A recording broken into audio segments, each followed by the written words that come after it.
Welcome to episode number 138 of the You, Me, and BTC podcast.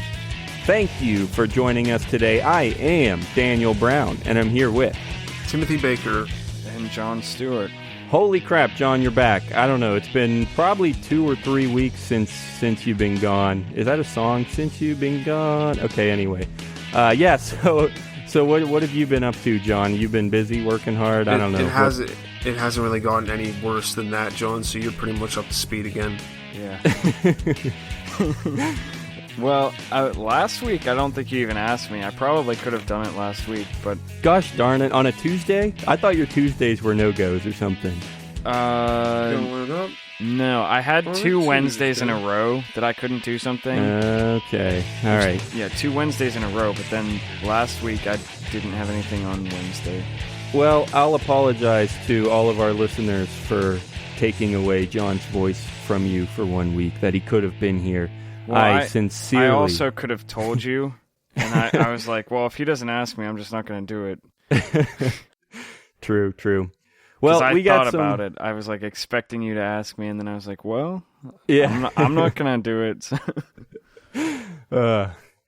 All right, well, he's here today, and we do have an interesting topic for today. We're going to pretty much go back to some super basics, and I hesitated a little bit to talk about this. It's mainly going to be about inflation and inflation rates over the past couple decades.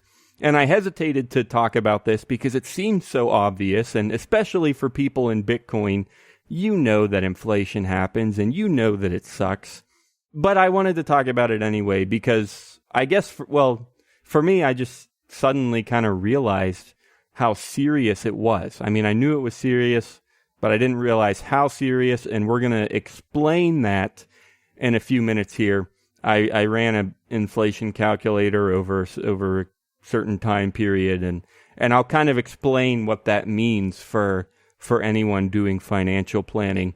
So we'll get there in just a second. I do want to mention today cryptogames.net. They've been sponsoring us for a few weeks, and actually I've been working with them for several months. They've done some banner space and stuff on the website, but I have always been pleased with them. It's a Bitcoin casino, an online casino. You have tons of them to choose from. There's crypto casinos popping up day and night. But this is by far one of my favorites, crypto-games.net.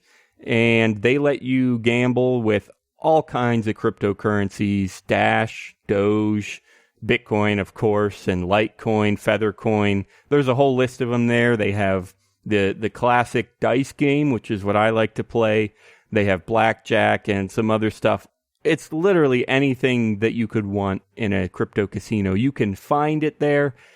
And my favorite part, the part that I've been actually involved in for several months, is the investing in the casino. You can help bankroll the casino, and you can get a fraction of the profits. So if you are not a gambler and if you want to try to make some profit, I mean, in a way, it's still gambling because the casino could lose. If you're a gambler, but you don't really like to do it like that. Yeah. Like, I'll just use cryptocurrencies and lose my money. Yeah, well, it's been nice because I just put in the Bitcoin and just let it sit there. And I let it collect some profits over time. And I've had some Bitcoin sitting there for, 5 or 6 months now. And it's given me at least a 20% return. I haven't checked it in a couple weeks, but yeah, 20% over, we'll call it 6 months. That is not bad at all. And sure, I'll take it. It's a fun thing to do, and I do play at the casino from time to time because it's fun. So crypto-games.net if you want to check it out. I love Bitcoin gambling. What can I say? And it's one of my favorites. I'll give them a little bit of extra time. You guys can tip me later or whatever you want to do. Probably not. But Daniel, when was the last time you were in like a real life casino? Oh, I went. Oh man, it would have been 3 or 4 months ago, and I try to avoid slot machines and even blackjack. I try to avoid just because I know the odds are against me. I prefer poker where the odds are still against me, but there's a certain element of skill where I can I can say that I can really win. And so I try to avoid slots and blackjack, but we didn't even show up until like 11 or 12 at night. And it was just me and one other friend, and we were wandering around, and we did play some slots. And then finally at the end, I was like, I gotta gamble at least something. We were just doing like penny slots. So I went up to the $10 blackjack table. I put down $20 and I played 2 rounds and lost both times. So, oops. Yeah, I went 2 weeks ago or a week ago on Friday at like real late because mostly now they just have like, in Pittsburgh at least, the casino just has like really cheap beer. Because they're trying to keep people there. Well, yeah, normally they should have free drinks too if you're gambling. Yeah, but I wasn't. I can't do that stuff. I was, dude. What I'd say about any Bitcoin gambling site, even like no matter how bad it works, even if there's glitches, you still don't have that like weird menthol smell that everybody smokes in menthol cigarettes and just seeps into everything. And you're like, I saw a dude at the bar coughing as he was hitting his cigarette, blowing it out, coughing more, and then just continuing to just like cough into his drink. He's trying to drink his whiskey. I'm like, oh my god, dude! I need to start going there. If they, I didn't realize that they had cheap drinks at the casino. Oh yeah, 'cause I wouldn't gamble either. I just go and like. It's a decent thing for people to watch. At first, I was like, for the first 30 minutes, I was not happy. I was very kind of weirded out by everything. But after that, I kind of settled down and then just started laughing at everything. But yeah, you can gamble or whatever without that extra little added thing of yeah, there you go. Human population. Just gamble from your computer. There you go. You can do it in your underwear. You can have all the free drinks you want at your house. Well, not free, but cheap. Crypto-games.net because menthols smell bad. There you go. All right. So time to talk about... Don't try to sell me a gold chain too. That is a positive of a physical one though. You don't get people busting your house trying to sell you stuff. How many times have I told you that we try to keep our plugs short at the beginning? And you tell me this, and I keep on ignoring it, so that should tell you something. I really want to tell the story about how we got pulled over on the way home from the casino, but we're already at 8 minutes, so we're moving on to inflation. Remind me at the end. Yeah, so, inflation. Here's how all this got started. You're going to be hearing my voice quite a bit for the first half of this show, because I just did the live read, and I did the introduction at the very beginning, and I'm about to kick off this inflation discussion. So I'm going to be talking quite a bit here, but hopefully I'm going to be able to just let John and Tim take it away at some point. But I do want to start off this inflation discussion because I want to tell the story about how it even came to me. This weekend, I was at Zion National Park in Utah. Now, we've talked about this on the show before, how as much as we hate the government, national parks are pretty cool. Isn't that you, John, who's kind of a fan of that idea? Yeah, I actually just saw something the other day. It was like a tweet or something where somebody said it was an they posted an article about national parks, and they said this is probably one of the best things our government has ever done. Yeah.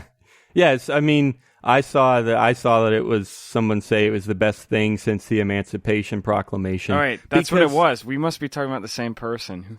Yeah. It was a mutual friend on Facebook who tweeted that, or whatever, posted that. Yeah, that's right. He said, yeah, best thing since the Emancipation Proclamation. And the reason that people were kind of talking about that was because they just had their 100-year anniversary for the National Park Service. And so that's why people were talking about it. And actually, park entry was free this weekend, which I didn't even know. I have an annual pass. And sorry, I know I'm supporting the Leviathan of the state. I'm supporting you're supporting the one thing that's probably not going to kill people. But John, if you support the park stuff, you then support other money to go to the missiles. You can't be innocent in this system. Actually, I read another article about how in the middle of Yellowstone, there's like 50 square miles or something that is not under any jurisdiction. So you could commit crimes there, and no one lives there, so there would be no jury to try and convict you. So there's a theory that you could get away with murder there. So I don't know. That's another fun thing. But anyway, that's something another fun thing. Another cool thing to do whenever you're high on meth in Utah. What else are they doing? Escalated really quickly. What else are they doing in Utah? It's that or Salt Lake City. Yellowstone is in like Colorado or Wyoming. Yeah, I was kind of just both. going off of what you said before. I'm sorry. I had no idea where it was. Ah, goodness. So I was in Zion. We did a 4-mile hike up a mountain, and then it was 4 miles back down. And first of all, it was a really... Yeah, we didn't just jump off the top. So, well, actually, I don't know. I will say, as cool as it was, I did get a sense of like, this is kind of pointless because I've been to the Grand Canyon. I've been to Yosemite. I've been to Yellowstone. Just last weekend, I was in Washington State at a park there, a state park. And it was a beautiful view, but it kind of just blended in with all the other canyons and mountains I've seen. So in that way, it actually wasn't that interesting. It was like, well, I've seen a bunch of this before, so I don't know. But anyway, yeah. You probably so shouldn't have an annual pass. Daniel's like, I don't give a fuck about this stuff You're anymore. probably not the person they made those for. Well, it was only... I just wanted to one-time go. Just visiting a park 3 times would have made it pay off. And if I had to pay this weekend, then it would have paid off. So it doesn't take much to make it pay off, and I do live near a couple parks. So anyway, yes, still get it. We're getting to inflation, guys. I promise. 4 miles up, had a fun time. It was exhausting. Looked at the view, took some 360 pictures or whatever, and we were hiking back down. And the bottom line here, there's really not much connection other than on the way down. We were moving quickly and I was kind of zoning out and just kind of having a bunch of whatever shower thoughts or something. What? Like, oh, okay.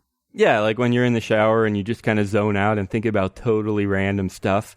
That was happening to me on the way down the mountain because I had already seen everything and we were walking pretty fast. It took us half as long to get down as it did to get up, which kind of makes sense. But so I started thinking about retirement planning because also over the past week or two, I've been looking, I got an email from my credit card about like the first 6 months of the year and what I've been spending money on, and just a regular update. And I just been in the back of my mind, I've been thinking like, I've been spending a bit more than I would have liked, and I've been saving a bit less than I would have liked. And so that got me on to thinking about retirement. And somewhere in there, inflation came to mind. And I started thinking, well, what is, like, I started running numbers in my head, like, what if I could save $1 million by retirement, by age 65, we'll say? Or what if I could save 2 million?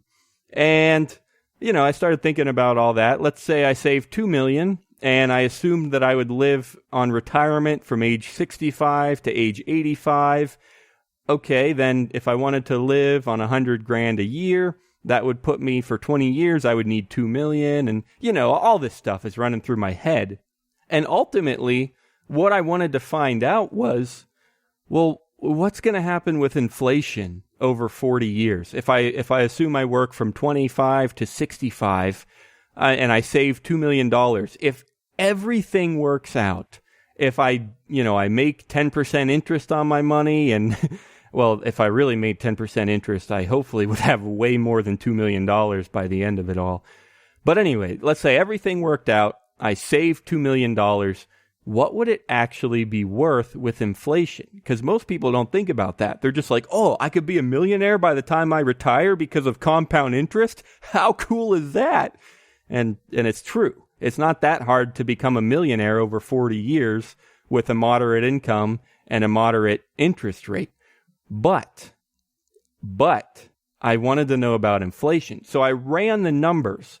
Let's say over the last 40 years, of course, I can't predict the future inflation, but over the last 40 years, from 1976 to 2016, if you were able to save, let's say I was born, 40 years earlier, and it was the year 1976, and I was running all this retirement planning and trying to save $2 million.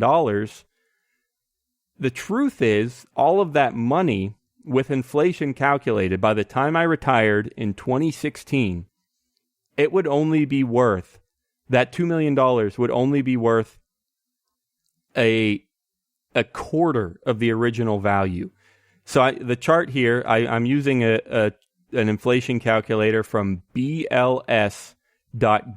I'll post a link in the show notes. But the idea is that if I saved $2 million by the time I retired, it would actually only buy me roughly $500,000 worth of goods in 1976. So let's say, and that's not even, wages would be even lower in 1976. But that's really it. That's what I wanted to get out there, is that you could make all this planning and everything could go right. You could live on $100,000 a year from 65 to 85. But when you're doing all that planning, it's actually only going to be worth a quarter of that. It's actually only going to be worth 50 or 500,000. And that means that if you plan to be retired for 20 years, you're actually going to have to live on $25,000 a year, which is pretty darn low. And anyway, so here's the caveat. Everyone in Bitcoin knows about inflation. Everyone hates it. That's one of the reasons that people get into inflation. So in a certain sense, I'm beating a dead horse. But I guess the reason I still wanted to bring it up is because I didn't quite realize just how serious it was. And, there's people that say, oh, the dollar's going to collapse. The dollar's going to collapse. And they've been talking about it for ages. And we've even said on the show, like, oh, they've been talking about it for ages. It probably won't happen soon, but it could happen, stuff like that. But the fact is, it doesn't matter if it doesn't have to catastrophically collapse. They are already devaluing your money a crap ton. All right? Day and night, over the course of your life, your money is, if the trend continues the same way, your money is going to be worth a quarter of what you expect.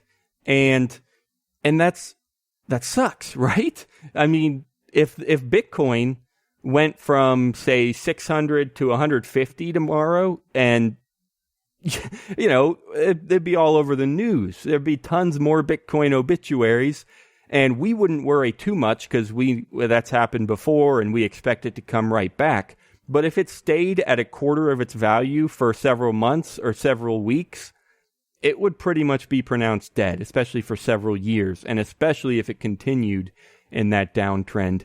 But that's what happens with the dollar over the course of your working life. It's lost 75% of its value. So there we go. Yeah, I got that out. Yeah. Go ahead. That's the whole difference, is it's the frog in the pot with the water just starting to boil versus... Wait, what? You've never heard of that? It's the idea that like people get accustomed to change as long as it comes slowly. Like a frog can stay in a pot. You heat up the water. If you throw a pot into boiling water, it'll jump back out. If you heat the frog up in boiling water, the frog doesn't jump out or something. I have no idea if it's actually true. It's just a saying. But it makes sense because, like you said, if Bitcoin goes down tomorrow, one, it's just the media bias against it. But two, it's that it happened in a day. The dollar takes, like we say, 40 years. Right. Which, as to why people are either just, I feel like most people are kind of ignorant about it in the sense that it's just not really thought of. People just go, well, that's just what happens. Inflation happens. That's all I remember. Like, no one ever taught me what it was in high school or in any kind of, like, it was, I think I remember asking my parents when I was really young, and my mom was like, oh, it just happens. I'm like, why does stuff get more expensive? Right. But that's the big difference. And that's like why anything, like you said, all of your money, you save all this money, and then every single year it's depleting, which is then kind of what people make the argument that this is what pushes people into something where instead of saving your money, you're just trying to spend it because... Oh, yeah. If you're the interest rates suck, so there's no point keeping them in the bank. Ooh, yeah. I want to keep it in the year for another like 35 cents on something. Right. That is what I was reminded of Zimbabwe. No, is it? No. Yeah, it's Zimbabwe. Well, I have yeah, the dollars Zimbabwe- right next to me. Yeah, Zimbabwe had gigantic inflation, but also the more modern example of the same thing is Venezuela. They have hundreds of % inflation per year. I forget, it's like 400 or something, and it's always going up, so maybe it's way more. But I remember hearing that people there would just buy cars and buy washing machines because it was better than having whatever Venezuelan, what are they called? The strong bolivar. There you go. So, and that got me thinking, well then, does that apply here in the U.S.? I mean, should I be buying a car instead of just keeping money in my bank account? And that's not really true because a car loses value the second you drive it off the lot. It loses probably like 30% of its value just because it's just kind of a mentality thing. It's all of a sudden a used car and it's not worth as much. And so that's not quite true. You wouldn't want to buy cars and washing machines, but it almost certainly would be worthwhile to switch out of the dollar and into something that's considered relatively stable long term, like silver or gold or Bitcoin's not considered stable, but it's considered I would consider it possibly a really good investment. I hope you know that, and that's why I have some Bitcoin. But anyway, so what I would take away from that is, okay, maybe I don't need to just buy random junk. I don't need to just buy a washing machine and a new phone. But yeah, I should try to get my money out of the dollar and into some kind of even a moderate investment. Even if I could just make 1 to 2% per year. Well, actually, even that's a little low because the inflation rate is more than that. So, but anyway, so get it into something other than the dollar, which is just going to lose value. But then you wonder, and I don't know, what do you guys think? Is that the goal? Are we falling into their trap? Are we stimulating the economy falsely if we spend our dollars and put it into the stock market or something? Is that a risk? Are we falling into their trap if we do that? I'm going to try to talk and see if I can, if there's not another train that comes, but apparently the economy around here is stimulated with a lot of just graffiti or something. I don't really know. Like I said, some people do make that argument that there is a mentality that's wanted, is that it's to push it into like a consumerist thing. Like I said before, I don't think enough people are aware of it. Mostly I think that people would argue that it's like a subliminal thing, I guess, like where people kind of in the back of your head, you're not always like, oh, well, my money's going down and down and down, but it's like, well, I might as well spend it because it's not doing anything in the bank. Versus right. Back a couple generations where it was a better idea to save the money.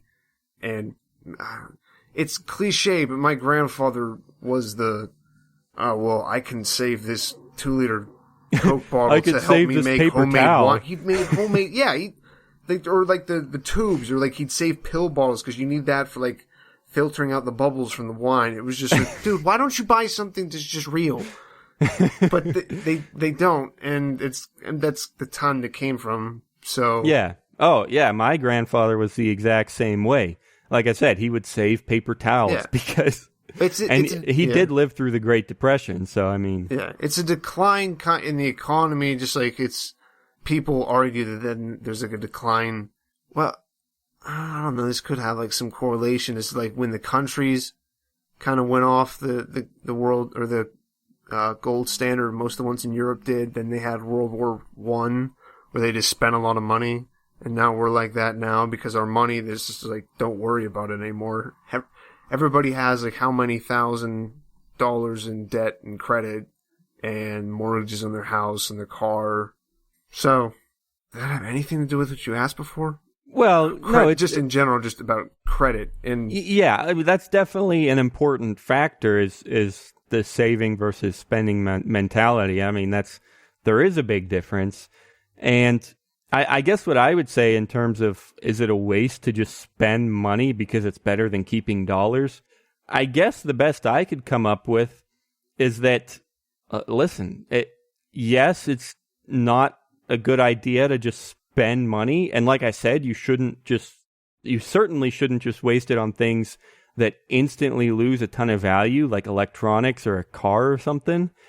But it's not at all a mistake to move out of the dollar and into something that's just either relatively stable or something that you expect to grow pretty slowly. Or just something tangible. Just like, oh yeah, like land, property, stuff like that. Or just, even if you're not, like, you don't have to be, if you're buying guns, people be like, oh yeah, he's just hoarding them for right, whenever they come to take your weapons.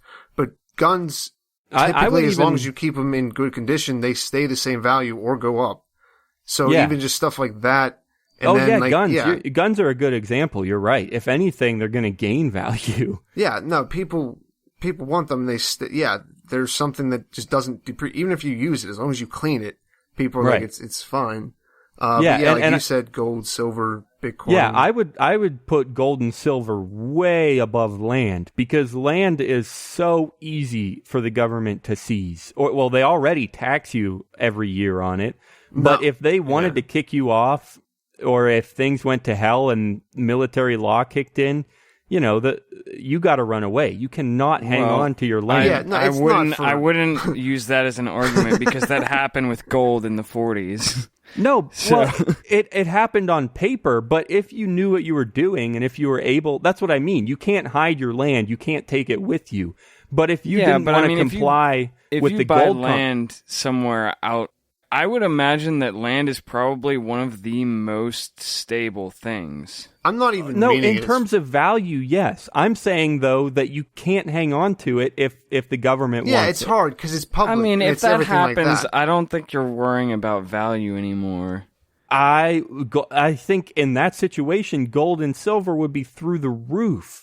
And you could run out of the country. If there's with them. martial law, though, I mean, I guess if you can make it out of the country, but you're not going to do that with gold and silver in an airport these days. You're by boat, probably. You're right, and so that have enough to tip people. That brings us to Bitcoin. So get Bitcoin or a lot of guns, and a lot of mercenaries. Yeah, so you can fight your way through the border, exactly. And a helicopter, an Apache. Buy a tank. An amphibious thing. So anyway, that's what I would say is it sounds absurd, because you're right, Tim. The classic mentality, the classic advice is save your money, save your money, save your money. But really, if there's even something that's slightly stable, it's going to be way better to have than dollars. And at least that would be my argument. There's no proof of that. You can't tell the future. Maybe somebody will come in there and turn around inflation. But as far as I'm concerned, it's going to be way, way, way better to have something tangible or Bitcoin, something that's going to deflate as opposed to inflate. So that's my thought. I don't know, John, anything else from you? I thought you said you had an interesting point to make about this. Well, so my thing... Everything else you said. Well, no, I mean... Yeah, your last point was not interesting at all. Yeah. I don't know. Well, I think the land thing is... I just really think land is awesome. I don't know why. You can just look out and just own something. Yeah, we've talked about farming and stuff in the thing, past. Though, Tim, you don't own it. The government. I know that. I'm not trying to get into this argument. I'm just saying that land is freaking cool. Okay, all right. You just go out and it will never not be worth something. Even people will pay for land just so that they can have a place where other people aren't allowed to disturb them. That's at the bare minimum. But then above that, you can also mine resources or grow crops or raise animals. Oh yeah. It has. Land is just amazing. Again, I'm not meaning as a shit hits the fan thing where they come and they're just taking your land to just keep troops on. But even now, having land, having a building that you can rent out, something you can do with your money that then has a moderately passive income, if you can pay other people to keep it up. Being a landlord might not be quite as passive as some people think, but I agree. If you could do it, it doesn't have to be if you were a good landlord, you wouldn't be passive because you need upkeep on your property. But if you own enough, that's how I think how you're going to start. That's how you can kind of secure your money that way. Now, if everything goes shit hits fan, no one's going to be like, yeah, I want to buy a house right now. They're just going to be burning them. But it might be better than keeping a bunch like $700,000 in the bank to buy like a shitty house or like something that you can kind of rent out for a little bit and then build up from that versus just letting it get interest.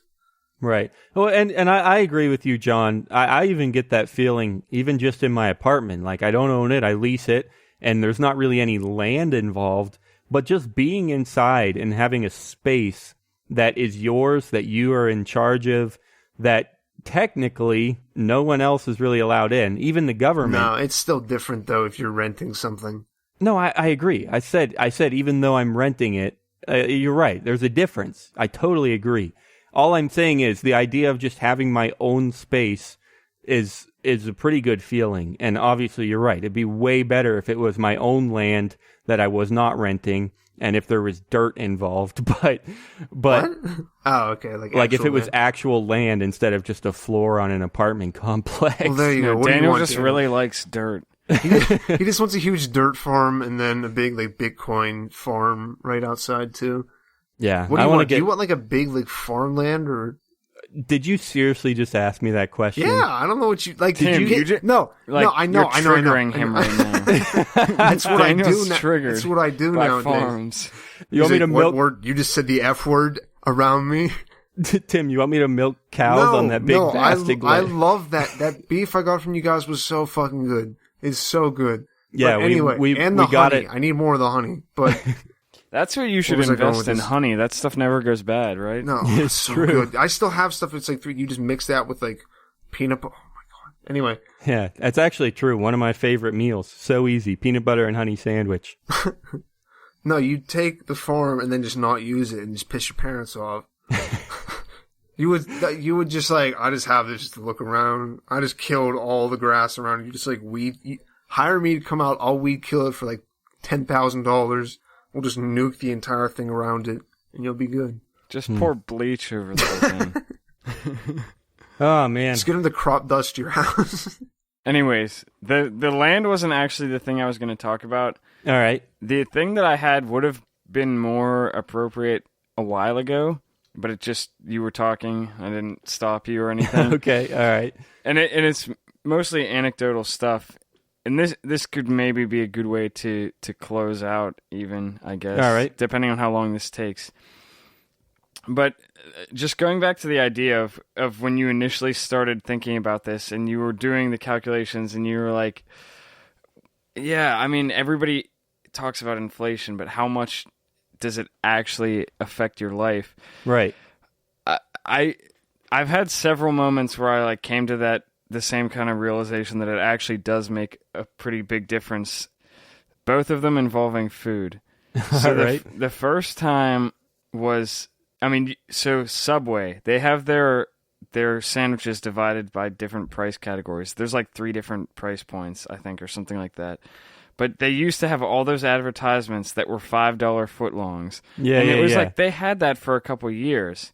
And then I remember one day I just walked into Subway and all the prices were different. And the lowest price category was now like $6. And it was a $6 footlong. It was probably like $5.29 or something. No, it's actually $6. All right. Because before it was $5 plus tax, whatever, so like $5.35. But now you go in and it's like $6.42. Oh, wow, dang. But so the way it first started is that they had the $6 price point, but then every month they would have a featured $5 footlong. And it was just one sandwich. Instead of having a whole category with like 3 or 4 sandwiches, it was just one, and it would change every month. And it would be something from the $6 category. But now they don't even do that. It's just like $6, $7.25. Right. Whatever the different, I don't remember. I haven't really gone to Subway in a long. I kind of hate Subway now. Yeah, I actually used to go a lot. The last time I went, it was just so shitty. Yeah, I used to go a lot, and now it kind of makes me sick. There's like there's a Subway particle that's just like in everything that they make.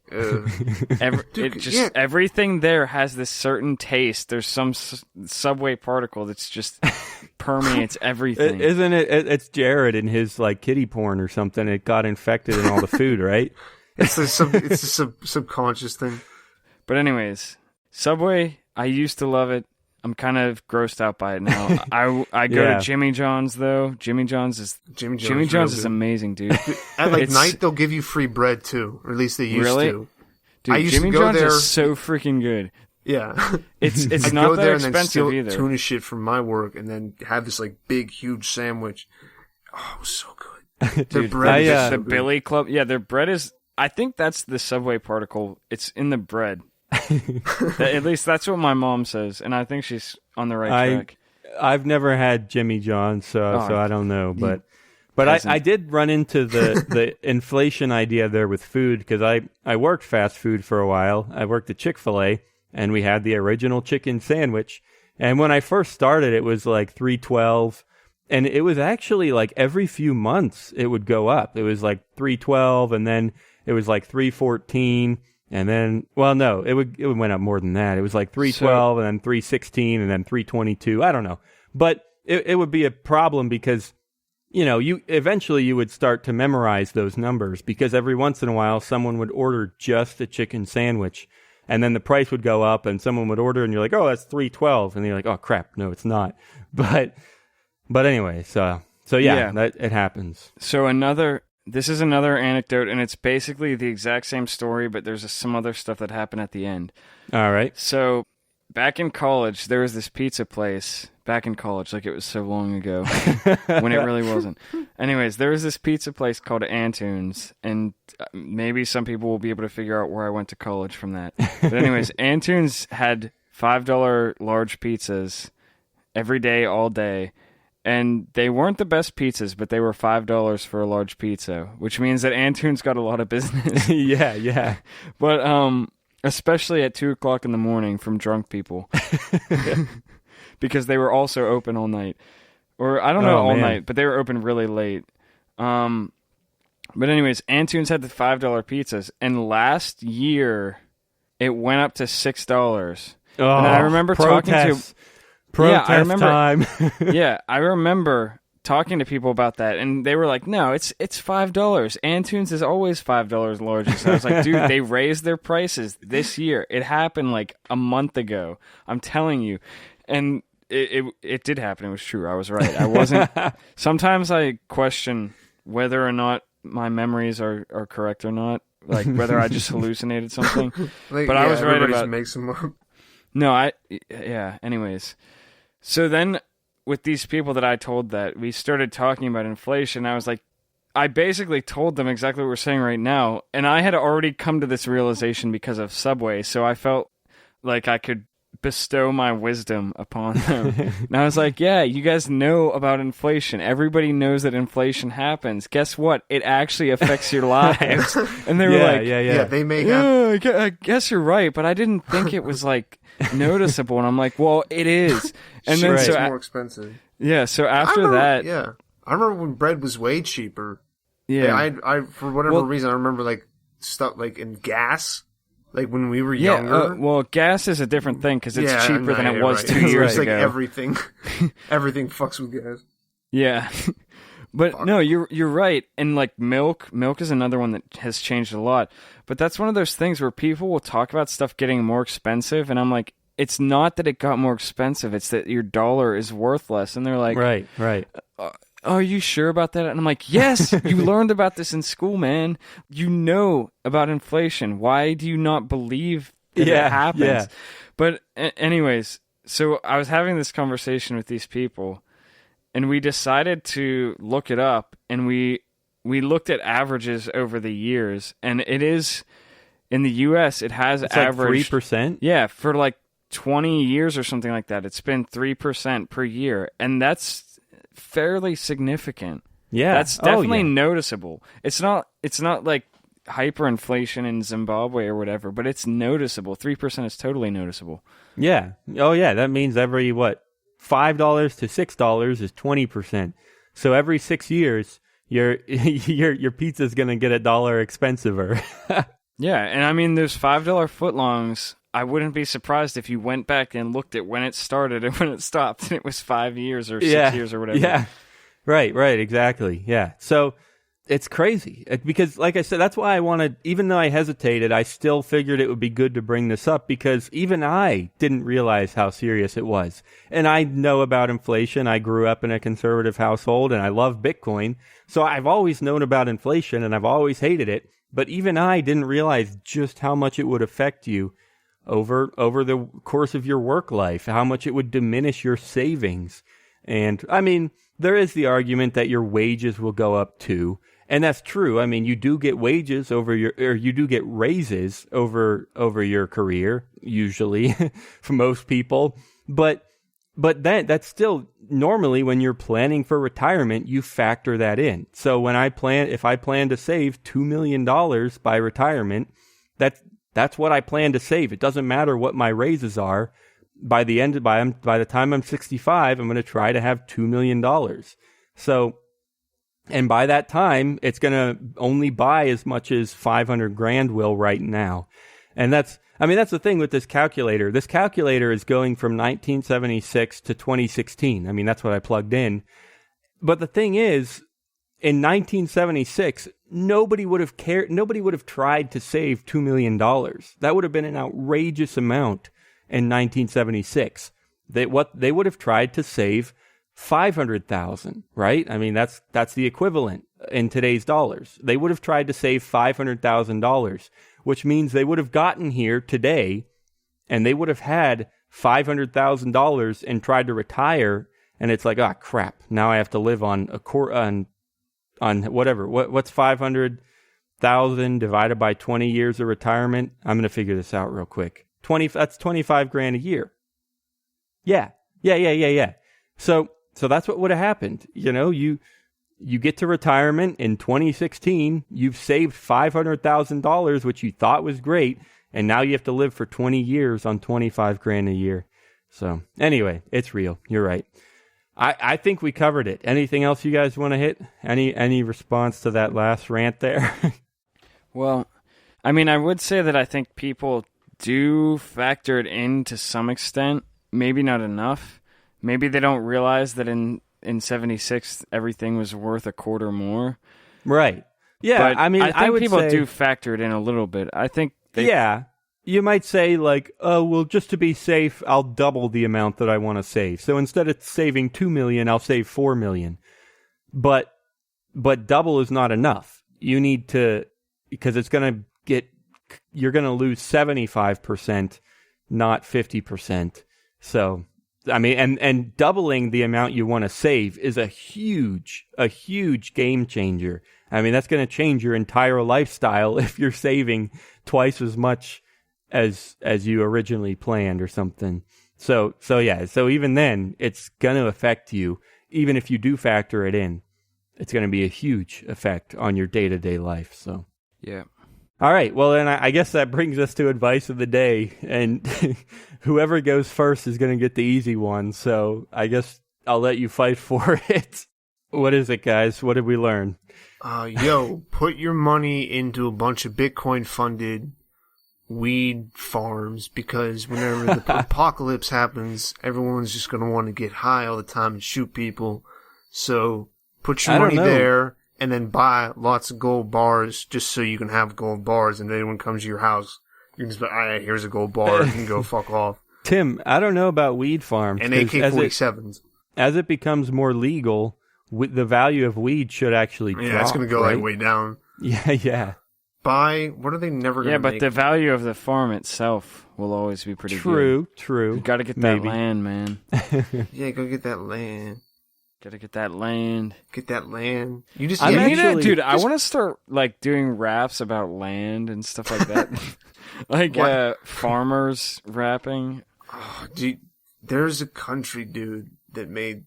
It's a rap just about every single day he puts on his boots and goes down to work. I forget what his name is, but it's kind of shitty. Yeah, well, this would be... I mean, it's a similar thing. You grow up in the hard life out in the boonies. The man gets you down. People disrespect you. Nobody respects poor white folks, you know. No, yeah, I mean, they people, get shot too. People feel bad for poor black folks, but people don't feel bad for poor white folks. Out in the boonies. Is that your advice? Feel bad for Hicks? Feel bad for the people in the Appalachians. Actually, I do think that would help. Actually, legitimately, I do think that would help. But call me crazy, but I actually have a certain level. I might have mentioned this on the show before, but I actually have a pretty significant level of respect for people who most people just assume like, oh, you live in the middle of nowhere near a city, and you know, you might work on a farm or construction or something, or you own a gas station in the middle of nowhere, and or even worse, you work the register at a gas station in the middle of nowhere, and all you live for is to make enough money to pay for your shack and buy some cigarettes or something. I have a certain level of respect for those people. I mean, it depends on their attitude, but if you are able to be content just working, you know, 8 hours a day, 12 hours a day, and relaxing with a cigarette, or just going home and relaxing, watching some TV. I know, like, it depends on your attitude. Maybe you'll sink into depression because of that, and obviously that's not great. But if you're content with that, I have some serious respect for you. I wish I could live simpler and not be so concerned about saving $2 million. I totally agree with you. I totally agree with you. Did you hear how Tim, shut up, before? John. There's that proverb or something it's something about wisdom brings what is it? It's something like one who acquires much wisdom will also acquire much sorrow, or something like that. Like, the simpler that your life can be, sometimes the better. And you can like feel bad for those people, or look down on them, or think that they're missing out on something. And I totally agree with you. I think I don't know, this is cheesy, but you can't take away the human spirit element, I guess. Yeah, no, I completely agree. There's something noble about it. Yeah, it's true. Like, when if I'm driving down the road and you know, far from the city, and I see somebody in a beat up pickup truck with, you know, a shaggy beard and hair and stuff, I mean, you don't know what they live for, or what they do day to day, or what they're building with their lives. It might be super simple. It might just be serving people at the gas station, but if they're happy, that's awesome. So, but despite all of that, I'm still going to make my advice about getting filthy rich. Yeah, I'm going to... Did you hear how he described your job before? Like, you own a gas station, or worse, you're a cashier. So, yeah, your advice is, get rich, but I don't think you... I understand where you're coming from, saying that you have some kind of, like, admiration for them, but you're selfish, and you want them to serve society more and do something for you, right? Well, you want them to be productive. You do. That's what you do. You want them to serve your God, which is fine. You want to think that they enjoy this. I mean, and maybe they do, but you're automatically gonna think like, oh yeah, I'm sure they just love their job. Like, it's probably just like great, like being them. It's so simple and everything. But like, everybody's gonna make whatever part of their life out to be this big, huge thing inside their own head, at least. I mean, maybe they don't show it, or don't show it as much, but it comes out in different things. That's why people like that end up getting so fucking deranged and pissed off about stuff that doesn't, like, they have like certain issues that just set them off, and they just, well, I don't care. I hate anyone else who doesn't think this way. And it's all kinds of different stuff, but it seems like everybody has that one thing. This has nothing to do with what you were saying. This is getting way too dark. It's not dark. It's just, I think it's kind of naive to be like, I admire them, or I, like, good for them if they're happy. Like, if they're happy like that, I mean, whatever, but it seems kind of weird to me to admire it, because then it, like, you're in a higher position than them, and then you're like, oh yeah, it's just good for them. That's like, if you're happy doing that and not getting above me. I get what you're saying. It's like condescending. Yeah, that's how more I take it, because I'm trying to defend our audience that definitely comes from that demographic. I'm sure they... Are you saying only losers listen to us, Tim? I think you have a point, Tim. I maybe am not thinking of people who are like, I don't know. I think you can't say that there's nobody like that is actually just satisfied with their lives. And I think it depends on the areas, but yeah, there's certain areas where it seems more like people just were never given opportunity to escape. Yeah, or they just, like, people get caught up in something, and then they keep on just, like, trying to go with that, or they get stuck behind something. They're like, well, I just did this, so I have to do this. And then people get stuck with things, so... I mean, we worked with people like that at the factory. Yeah, that's... Like... But I mean, were people at the factory who weren't... They just seemed like all right with how things were. I wouldn't say that was the majority of people there, but there were people there that I think were just like living their lives. Yeah. I mean, who was the dude who like walked around with like floppy hair? He was okay with his life like that. He drove like the shittiest truck. that's the exact truck that Daniel was talking about. And he would just like, dude, I've been down like McKee Rocks the other day. He was like, hey man. He always hey man, said that. How you doing, man? Hey man. Well, first of all, before I get to my advice, I just want to remind people that this is how hard it is to try to work with Tim. This whole frickin' show, he's been talking over us, and, you know, as soon as I come up with a point, I start to get it out, and then Tim, it's this and this and this. And then he'll talk for like 10 seconds, and then all of a sudden he'll just be like, wait, I'm not making any sense. Does this have anything to do with that? And then he'll freeze, and he'll say, and he'll skip. So anyway, I just wanted to get that out there. Tim will talk over you when he's not supposed to. Advice of the week: never start a podcast with Tim. Exactly. That's not my advice of the week. That's just a bit of advice that I want to get out there. That's my advice of the week. All right, there you go. Actually, my real advice is buy land, and pray that before martial law that there's nuclear holocaust, and then you can start over and just live off the land by yourself.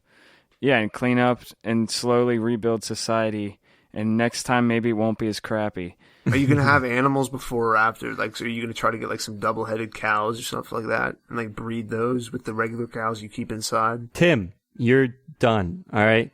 I'm serious. I add a nice depth to this podcast that you don't bring with your This is what I mean. I just said you're done, and then he starts to go off on something. And then if I actually stopped and let him talk, though, he would all of a sudden start stumbling. Wait. I'm done now. You weren't going anywhere. All right. My advice, the actual advice I want to give, is about getting filthy rich, which I was trying to say like 5 minutes ago, and I got interrupted. But I'm going to go all the way back to Tim's point about passive income, whether it's being a landlord, or owning a business, or owning a website. That's something I'm pretty proud about. You know, we do have a little bit of income from the website, and that's cool. It's definitely not enough to live on or retire on, but it's something that's there. And that's what I would say is, you know, then you don't have to worry as much about inflation, because you're going to have you're not going to be relying on your savings. You're going to be relying on your income.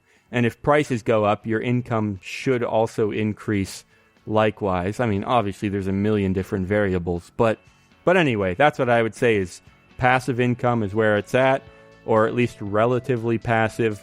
So that's a good way to probably stave off the inflation, the black box of inflation. So I think I'm ready to call it. Are you guys ready? Yeah, I'm good. Except you just used my advice from earlier in the show as your end show advice. I know. There's got to be some reason that we keep you around, and I guess once in a while you do have a good idea. So. This is even worse. Don't do this. All right, guys. Well, thanks for being here. And come back next Thursday. I am back on schedule for the most part after being a little late for a few weeks. Last week's episode did go out on Thursday, and this one should as well. So thank you for coming back every Thursday and listening to Tim's rambling and stumbling and whatever. I'm just trying to get my ideas out. Whatever. My golden voice, smooth, buttery. Thanks for that too. All of the music from today's show was from John Stewart. So thank you for that, John. Take a bow, please. Stewart. I refuse. I guess you can't really take a bow on the radio. All right, guys. We'll see you next Thursday. Thank you so much. Peace. Bye-bye.